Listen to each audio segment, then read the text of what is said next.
तर मित्रांनो, सकाळी सकाळी निघालो आपण पुन्हा शेतात जायच्या वेळेस खूप थंडी लागत होती बघा मित्रांनो, खूपच थंडी होती आज. शेतात पण गेल्यावर बघा मित्रांनो, सूर्य बादलात लपलेला आहे. खूप बदल आहे बघा मित्रांनो आज. त्यानंतर आपण कापूस वेचला आणि मग निघालो थोडे लाकडं घेऊन घरी.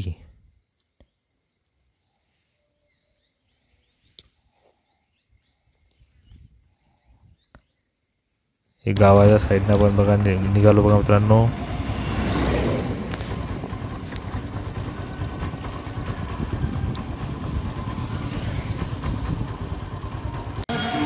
तर गावात पोहोचतात बघा मित्रांनो, गजानन महाराजांची शेगावची पालखी निघालेली होती.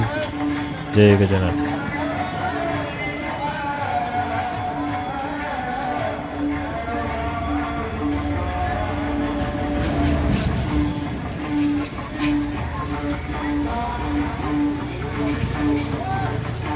भेटू मित्रांनो उद्या.